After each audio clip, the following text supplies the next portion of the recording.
Halo, apa kabar para pecinta catur? Saya Suwaji, salam jumpa lagi dalam serial Belajar Catur.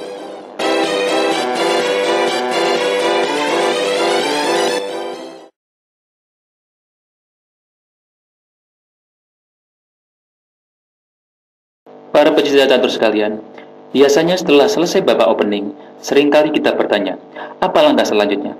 Atau dalam posisi tertentu, ide pecatur menemui jalan buntu untuk menemukan langkah yang harus dijalankan.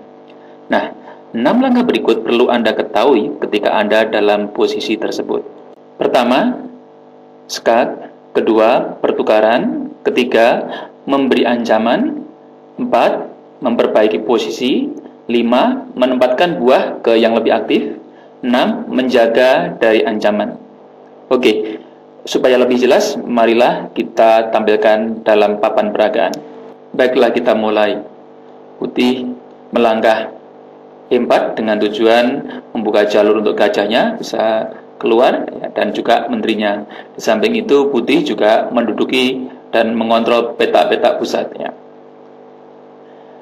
Hitam bisa menjawab dengan E6 atau yang menuju ke Perancis, atau mungkin E5 yang bisa mengarah ke pembukaan Spanyol atau Itali, atau mungkin yang paling sering adalah C5 yang mengarah ke pembukaan Sisilia.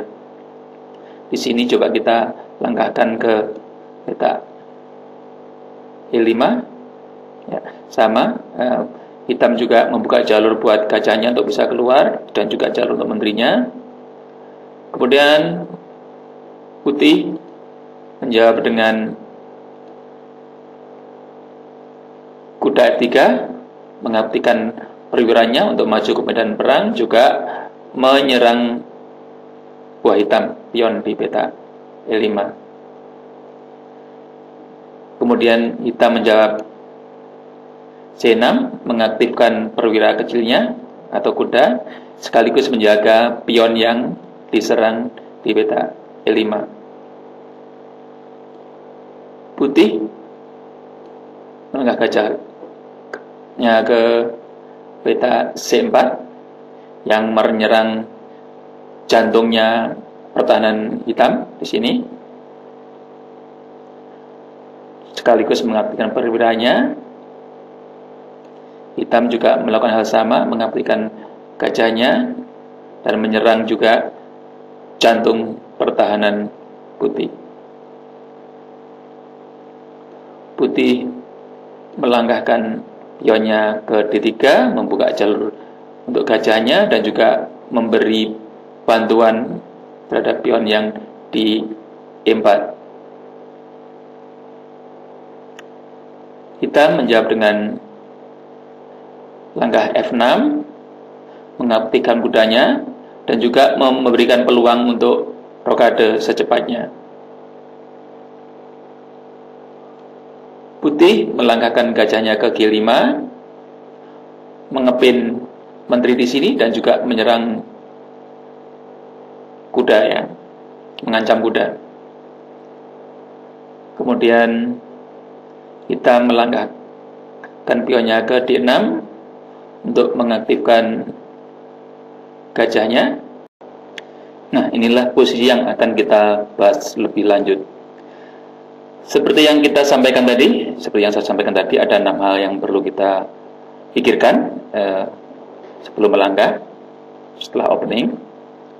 Salah satunya adalah kemungkinan skak. Nah, memang putih punya kemungkinan skak di sini dengan memukul pion, tapi ini tentunya bukan langkah yang baik, karena menukarkan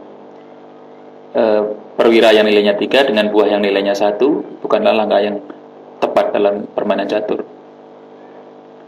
Seperti kita ketahui, gajah nilainya 3, pion nilainya 1, kuda nilainya 3, benteng seringkali diberi nilai 5, menteri 9, dan raja tidak berharga dengan pion sekali lagi 1. Tentunya itu bukan langkah yang tepat. Kalau itu bukan langkah yang baik, bisa dipikirkan alternatif yang lain atau kemungkinan langkah yang lain. Salah satunya adalah pertukaran. Ambil saja gajah di G5 ditukar dengan kuda. Pertanyaannya adalah, apakah dengan menukar gajah dengan kuda itu akan memperbaiki posisi putih atau membuat nilai buah putih lebih bagus? Kalau itu dirasa tidak, cuma sekedar menukar saja, itu bukanlah langkah yang tepat. Maka perlu dia cari alternatif lain. Alternatif lain atau pilihan lain adalah mungkin ancaman. Ancaman apa yang bisa kita berikan? Mungkin pion ke D4. Tapi kalau kita lihat, hitam punya 3 bantuan, sedang putih punya 2. Tentunya ini bukan langkah yang tepat atau bisa dibilang langkah yang keliru. Alternatif lain adalah dengan memperbaiki posisi. Nah, kalau kita lihat, perkembangan putih belum lengkap. Salah satunya kuda belum maju ke medan perang dan putih belum juga rokade. Nah, di sini putih bisa memperbaiki posisi dengan melangkahkan kudanya ke peta C3. Selain memperbaiki posisi, putih juga menempatkan buah ke yang lebih aktif seperti poin 5 tadi. Atau mungkin perlu ada lagi alternatif lain. Mungkin ada ancaman yang serius. Kalau ancaman itu tidak serius, mungkin bisa dicari langkah yang lebih baik mungkin dengan counter attack. Tapi kalau ancaman itu serius atau merepotkan, bisa dilakukan langkah menangani atau menghalangi ancaman tersebut. Seperti kita lihat, gajah di C8 dari buah hitam ada kemungkinan akan mengancam di peta G4. Nah, jadi G4 ini adalah peta penting. Untuk itu putih bisa melakukan penanganan dengan menjalankan pionnya ke H3, sehingga peta ini bukanlah peta yang tepat untuk diduduki gajah hitam. Itulah beberapa alternatif yang perlu Anda pikirkan sebelum melangkah, atau kalau dalam posisi tidak tahu langkah apa yang harus Anda lakukan dan apa yang harus Anda lakukan ketika setelah selesai opening. 6 hal tersebut bisa Anda jadikan patokan. Begitulah video tutorial catur kali ini. Semoga bermanfaat bagi pecinta catur sekalian. Terima kasih atas perhatiannya dan sampai jumpa di video tutorial berikutnya.